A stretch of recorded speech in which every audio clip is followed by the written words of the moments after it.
So there's a difference between hearing, listening, and active listening. So as a salesperson, you always have to have the growth mindset. Rejections are also to help you improve yourself. Our mothers in the market are good salespeople. How you present your product or your service determines a sale or not.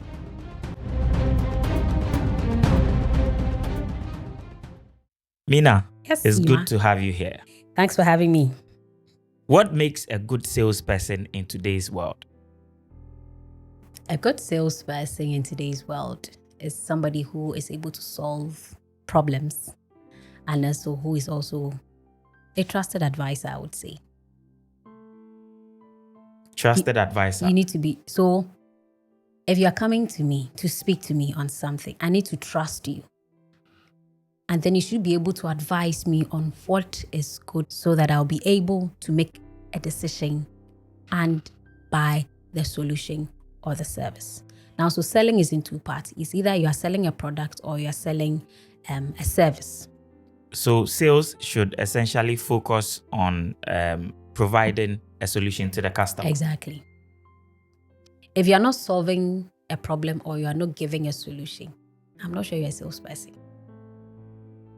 What are common mistakes people make in sales? We talk too much. We talk too much. And we do not listen. So there's a difference between hearing, listening, and active listening. Do not force a client to buy something from. Just let the person know the importance of the solution or the product, why the person needs the product or the solution. So if you're able to let the person know why he or she needs it, they will buy. Do not push them. Don't be a pushy salesperson. And it shouldn't be transactional, that I need to sell and then go and then hit my target. So a lot of times, salespeople, we are being, measured by a target performance, and then which equates to our targets. So let me just sell this and then get my commission on it. And then at the end of the day, at the end of the month, this is my target. I have met my target. I've gotten my commission. Meanwhile, did you build relationships? No. Relationships come back, and they are also ambassadors for your product or your service. How can someone improve their confidence when selling a product or service? A lot of salespeople do not know how to communicate. And sometimes our presentation is not the best. Because our minds are tuned to the fact that I need to meet my target. We do not put a lot of effort to build ourselves to be able to, get into the space. Now, confidence is in your appearance, one. Product knowledge. You should have enough knowledge about the product you're selling or the service. Because you know what? Now the internet is a school, is a university. And so whatever that you're selling, probability that the person you went to sell that thing to knows enough about it. So what do you have to do? You need to build your knowledge.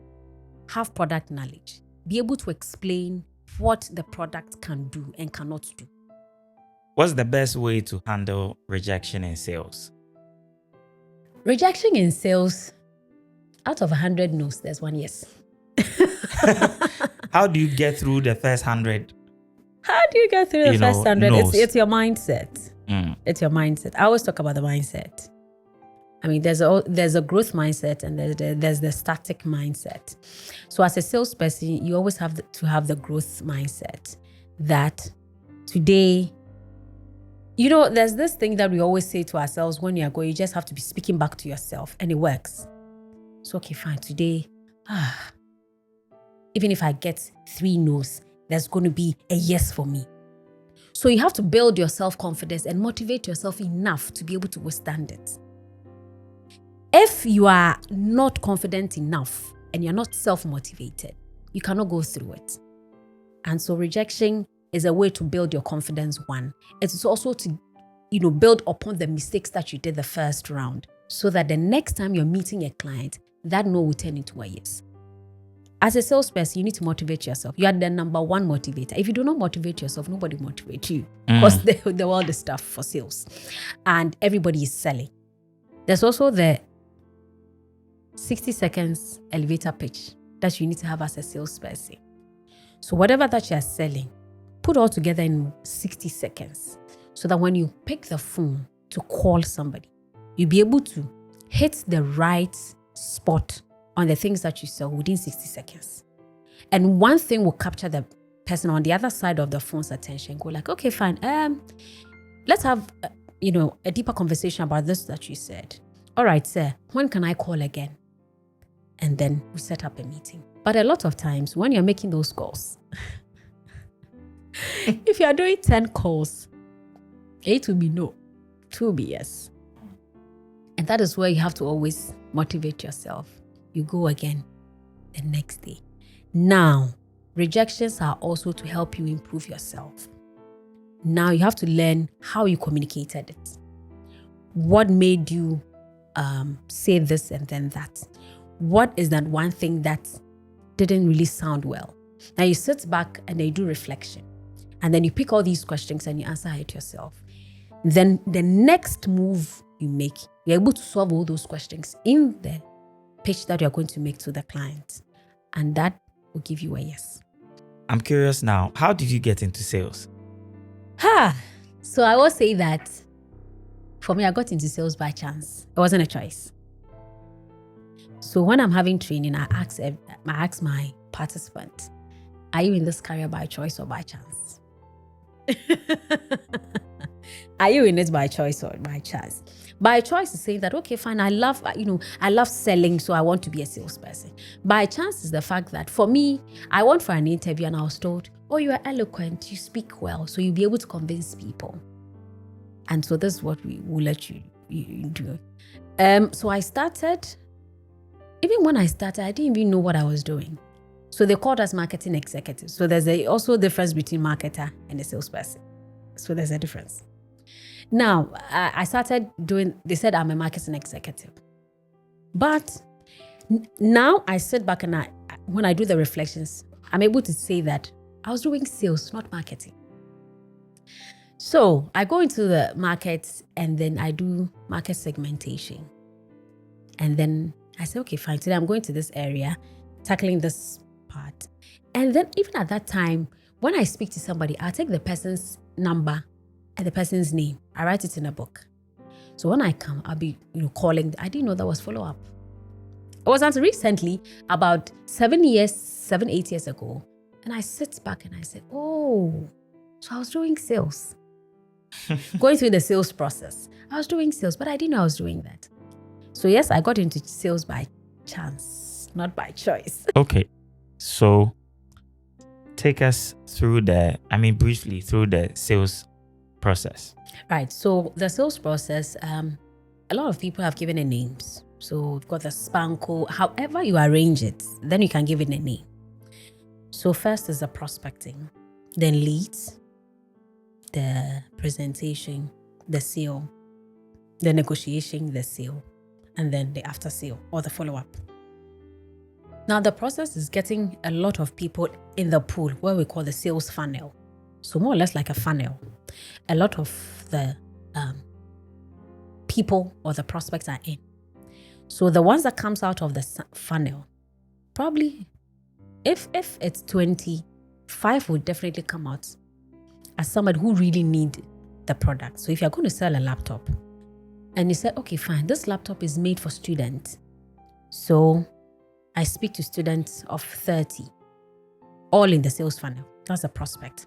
And then I go like, oh, 10 people or 5 people are really interested. They come out of the funnel. And then those are the leads. So those are the leads. That is when you speak to them one-on-one, presenting it, letting them know the features, how it would help them with their schoolwork, and then all of those things. Now, then pricing may come in that instance. Sometimes it wouldn't come. But if price comes in, then you have to do the negotiation. So if the price is, let's say $2,000 or 2,000, let me say 2,000 Ghana cedis, the person will go, oh, can we do 1,500, this, that. And if you have to apply discount, you can apply discount as well. Then you move on to that because now he has agreed, you have agreed. Then there's a sale. You sell it to the person. Now, after the selling, you don't leave it just like that. Then there's follow-up where there's problem with it, where you can say there's 1 year warranty or other things. Now, the after sale or the follow-up could also mean that you are speaking to the person and then also getting feedback from the person. Now, the feedback from the person will let you know exactly how the laptop is solving the problem of the person. And so if the laptop is solving that particular problem, likelihood that the person would speak to 2 or 3 people about it, and you would also get more sales. There's also the concept of we are all selling something one way or the other, whether you are an active product or service sale or not. Do you agree? Yes, everybody lives by selling something.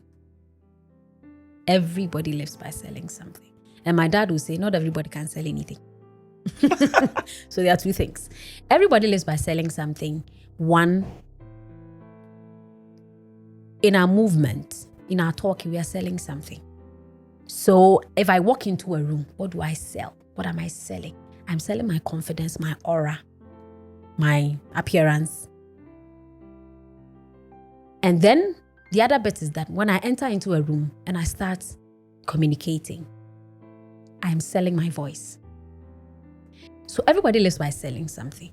When you go into an interview room, whatever information you give them, you're selling yourself.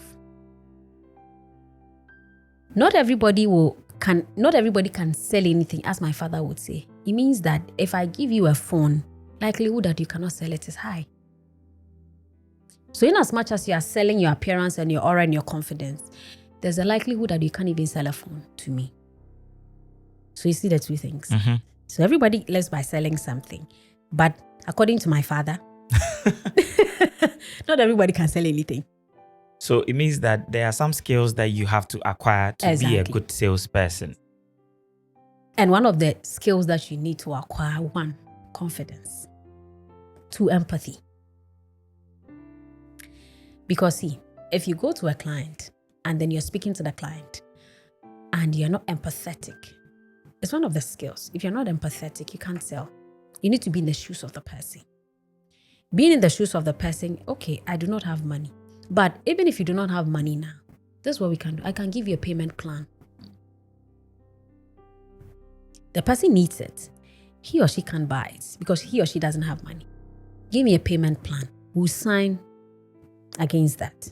So you know that at this particular point in time, you need to pay me my money. You need to be empathetic. You need to have confidence. And then also, you need to have good presentation. Because how you present your product or your service determines a sale or not. Our mothers in the market are good salespeople. By the time you leave, she has a variety of products she's selling. She's selling tomato paste, pepper. She's selling oil. She's selling spices and all that. You went there just to buy oil. Then she asks you, my lady, don't you need spices? These are natural spices. Oh, it's good. There's no additives or anything, preservatives, nothing. This is good. Oh, really? You just take 1. But for you, it is 10 cedi. But for you, I'm giving it to you for 5 cedi. Since you haven't tried it before, just try this.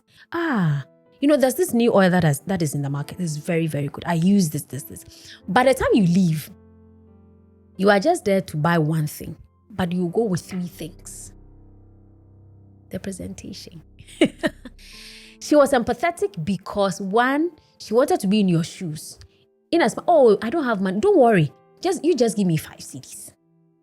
You get my point? 5 cedis, you have 5 cedis. So you definitely buy it. So our market women, they are good salespeople. And then when it comes to aggressive selling, the Nigerians and the Chinese, you can't take it away from them. By the time you leave their shop, you buy something. Is there a sales advice that you had that you feel is the worst sales advice ever? The worst sales advice will probably be an individual telling you that you're not good enough. You think that you are good, but somebody somewhere is saying that, oh, you are not even good enough to even sell or to even talk to somebody. But once the person says that, it also has to do with the mindset. what are you feeding into your mind? So as a salesperson, as I said in the beginning, you have to be your number one self-motivator. Day in, day out, motivate yourself so that your mind will capture it so that you'll be able to sell. Let's talk about your sales talk series. Sales talk series. You know, I guess we're excited when I'm talking about the sales talk series. Tell me about it. Well, sales talk series started about 2.5 years ago, almost 2.5 years ago. So it's every month. It's a conversation about sales, marketing, customer service, and business development. It's virtual, mainly on LinkedIn. We have it virtual, and we bring in seasoned, people in the industry. So it's just virtual for now? Yes, virtual, but the good news is that July we are coming with a physical edition. So that's what we are planning towards in July. Yeah. You have a date? The date is 26th of July. That's a Saturday, last Saturday of July. And that's what we want to have it. So we bring in quite a number of people to come speak to us. There will be workshops, there will be panel discussions, and then we are having a conversation about human touch, AI, growing digitally in the AI space as far as sales is concerned. What's one last thing you want to leave people with? One last thing. Yes, sales is difficult. I will say. It's not easy, but have a growth mindset. That would help you to be able to stand out. And then also have good product knowledge. Thank you so much for coming. Thank you for having me.